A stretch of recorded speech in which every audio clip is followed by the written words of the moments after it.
Is it currently like 80 degrees in Florida? Yes. Am I still wearing a sweater? Yes. For the tube. It's all for the tube.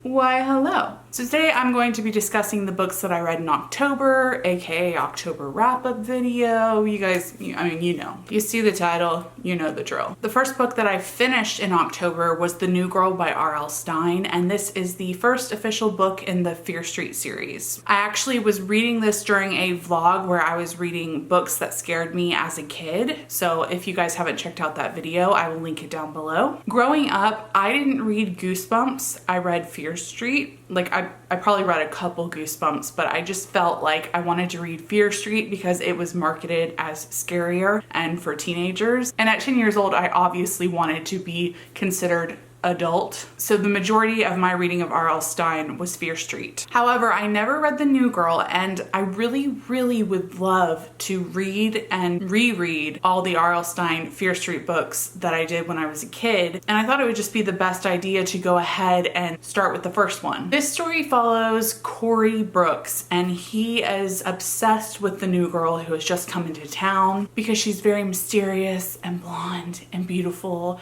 and turns out Corey and his friends start to believe that she's a ghost. Sounds like a really cool concept, right? It totally does. Totally. But overall, I just thought the execution was For a Fear Street book, it was a pretty complex story, and it was only like 150 pages, and it definitely could have been expanded on. I think that if it had and the characters were more developed, it would have been way better than what I gave it, which was 2 stars. So yeah, it was pretty disappointing. I mean, that being the first Fear Street book that launched this huge series. And also I read the edition that was like more modern. So they threw like technology and musical artists in there that they felt was like appropriate for these times. And it was just like, that's one thing I'm really gonna try to do during this reread. I really wanna get the original books. Some of them are hard to track down, but I wanna read as many as I can in the original format because the new modernized version is just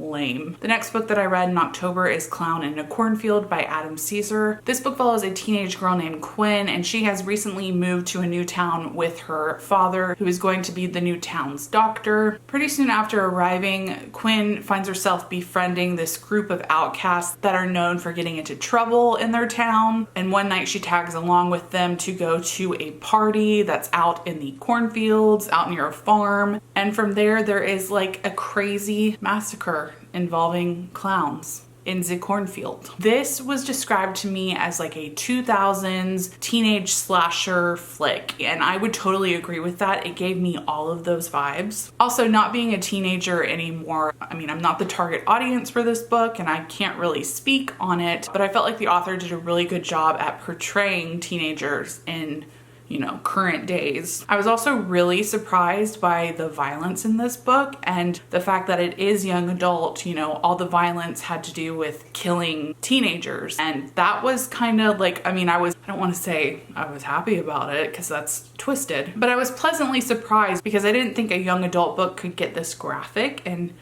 it was, I mean, I really feel like this could be an adult book. I mean, hello, adult horror authors blurbed it: Clive Barker, Paul Tremblay, Stephen Graham Jones.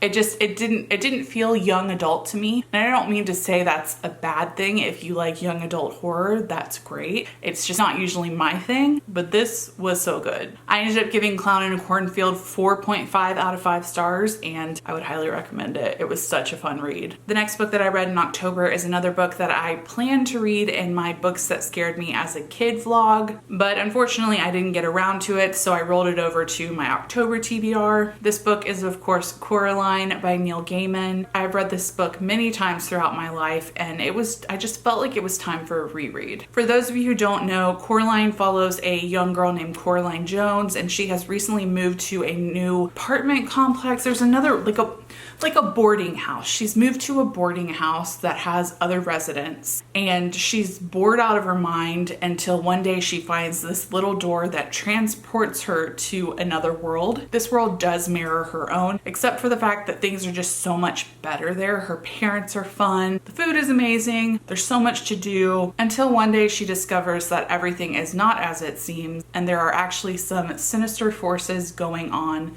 in this other world. Coraline gets 5 out of 5 stars from me. Coraline will always get 5 out of 5 stars from me. It's amazing. I love the book. I love the writing. I love the movie. Love Coraline. The next book that I read in October was The Godsend by Bernard Taylor. The story follows a young family of 6, I believe, and one day a pregnant woman ends up on their doorstep. She delivers the baby in their home because they're unable to get her to a hospital in time, and she ends up disappearing and leaving the baby there. And this couple, who already have 4 other children, are left with this baby, and they take the baby in. They love children. They can't imagine letting the baby end up in the foster system. This book chronicles the family's life as the baby grows up and terrible events start to happen. Unexplained deaths involving their other children, which is not a spoiler because it's literally a blurb on the back. And finally, the father is left to face the fact that all of these tragedies started happening once they adopted the little girl. And he begins to suspect that she is tied to all of these